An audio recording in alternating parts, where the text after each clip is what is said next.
Yeah, it's great to be here. Obviously, great to be a part of this unbelievable tournament, the best sporting event in the world. I've said that for 7 years now. It's the best sporting event in the world. I really believe that. It's the most dramatic, exciting few weeks, and we've been a part of some great wins and some tough losses, and that's part of March Madness. That's why they call it March Madness. So we're thrilled to be a part of it. Obviously, our guys have earned this opportunity. We're playing an outstanding team, an outstanding program in Loyola. Got tremendous respect for what they've done, how hard their kids play, how physical they are. I think they're as hard as playing and as physical as any team we played all year. They're really as good as any team we played all year. There's no question about it. They've got older guys who are really good players, tremendous culture, well coached. So it's a great challenge for us here. It's certainly as challenging as first game as I've been a part of. So we're excited for it. I know our guys are. We're getting healthier. We'll know more on Kyle and Zed here tomorrow, but they are getting healthier. The final decision will be made tomorrow. Strom with 11 Warriors.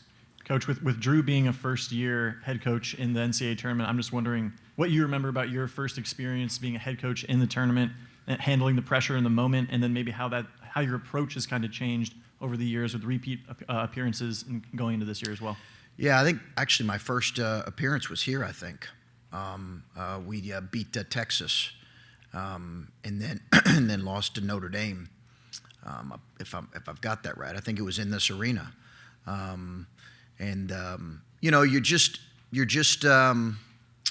The Notre Dame game was an overtime loss, a really tough one. I can remember just about every play in the final last few minutes. I think it's just, I think you're really focused on your team, coaching your team, getting your guys prepared. That's really what it's about. It's not, obviously it's a big stage, but it's not any different than, I'm sure he's working hard to prepare his team. He's got a veteran group that's been here that's very experienced in these kind of games. And I know that always helps when you have that. When I coached my first year, we had a couple guys that had played in the tournament, actually several guys, and that helped me. I know that always helps when you have that level of experience. Adam Jardy at the Columbus Dispatch. We just heard from EJ, and he said, I feel like people forget how we played when we were fully healthy and locked in and everything.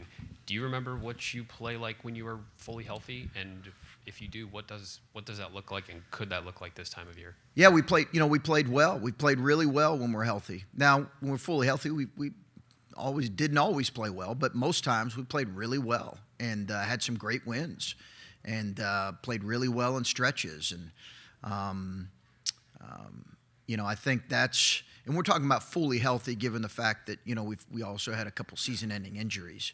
But when we had our group that was available, I think we had some really good stretches of play. And I think our guys remember that. At the same time, listen, it's a challenge in front of us to play well, whatever the case is regarding our injury situation. That's the challenge in front of us. Zach Miller with the Loyola Phoenix. I just wanted to ask, you mentioned the physicality of the team, but what are some of the other intangibles you're looking out for when you're coming into a game like this against Loyola?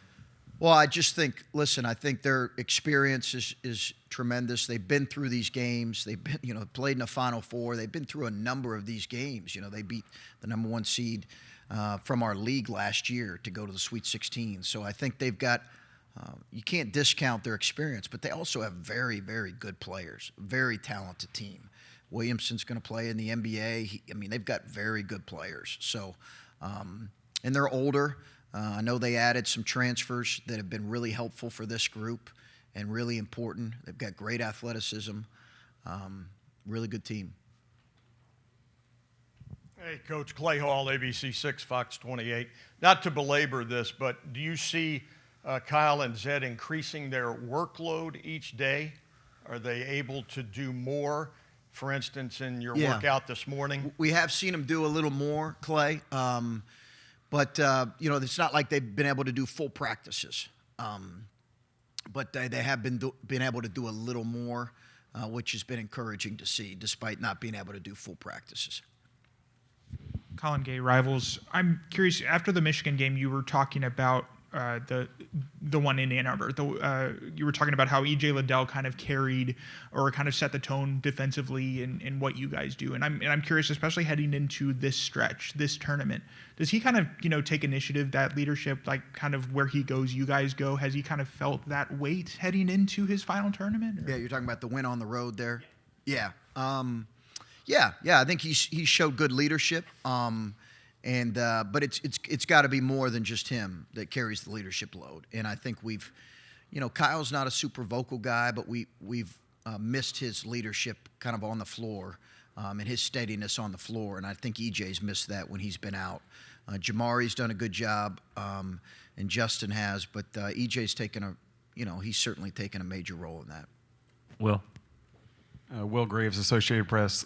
Chris, do you see any similarities with where Loyola is at now, where Butler was 15, 20, 25 years ago? I mean, the train was moving when you got there because of what Brad had done in Tad. Yeah. But I mean, and what impresses you? I mean, do you get the sense by watching them their success is not tied to one player or one coach like you find with some teams that kind of bubble up and kind of float back down? Yeah, great similarities.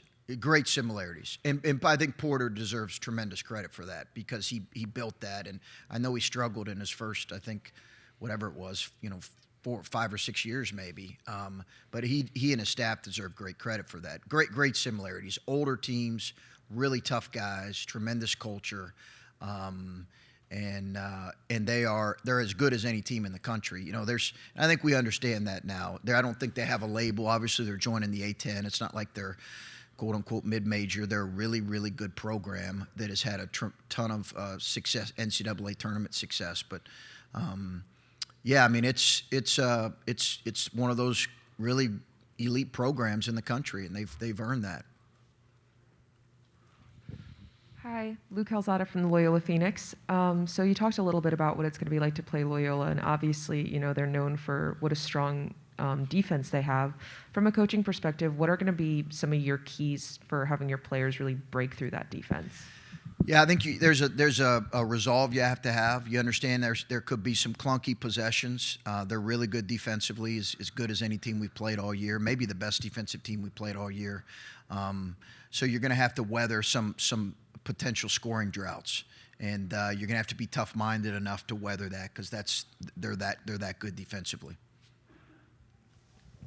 Craig Meyer from the Pittsburgh Post-Gazette. When you brought in Jamari Wheeler, Chris, I mean, what sort of expectations did you have for him as far as the role that he'd fill for y'all, and how has he lived up to those expectations and hopes that you had for him? Yeah, Jamari's been great. We initially brought him in expecting that our guy that's with the Indiana Pacers, Dwayne Washington, would be back. We went after Jamari right after the season last year, so it was really quick.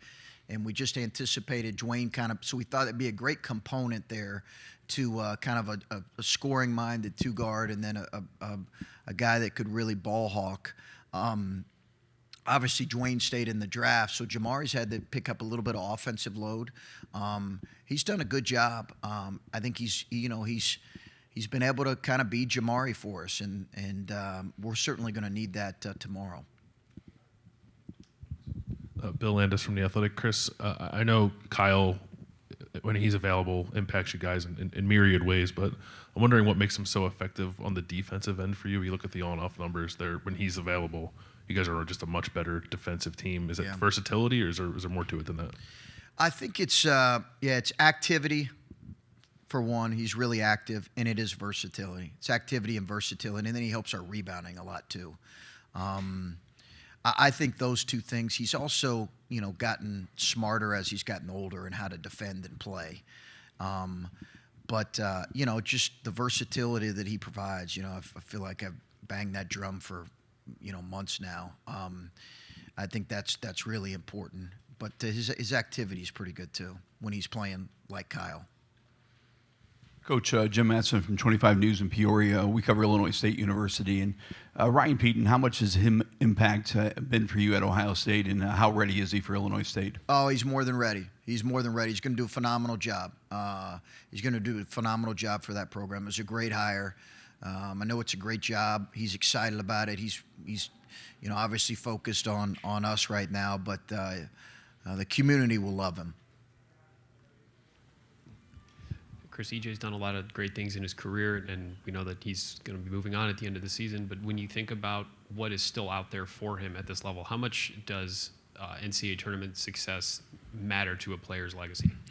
Well, I think it does. It does, and I think he recognizes that. And obviously, 1 year got taken away from him when he played an important role on that team. So he would have been an important role on that team playing in NCAA tournament games. And I think that would have given him valuable experience. But sure, there's no question. I think that's the case. I know he's excited and looking forward to the opportunity. Stephen Means, Cleveland.com. Trying to follow up on that. I don't think we've asked you since it came out. EJ made an All-American team. Just looking back on his career, and I know it's not over given what you guys are going to do tomorrow, but just looking back on from the moment you recruited him to now and how his career has kind of turned out here. Yeah, no, so proud of EJ. Yeah, so proud of EJ for the career he's had, but for the year he's had and his ability to get better. He's improved by almost every metric. And we talked about his growth as a player. I'm really happy for him. I'm proud of him. It's a great honor. We had some great individual honors on this year's group, and I'm happy for those guys that earned that because they certainly did. When you get a postseason award in any league, you've earned it through your play throughout the season. So couldn't happen to a better kid. Steve Hellwagon, 24/7 Sports. I asked the players about what the mood around the team's been the last 3 weeks when some things maybe didn't go your way. They said you and the coaches have done a good job of keeping it positive, learning from the mistakes, and trying to spin it forward in a positive manner. Just what part of you has to be the sports psychologist to kind of manage this team through this lull and get them back up for this event? Yeah, I probably got to be a sports psychologist for myself first.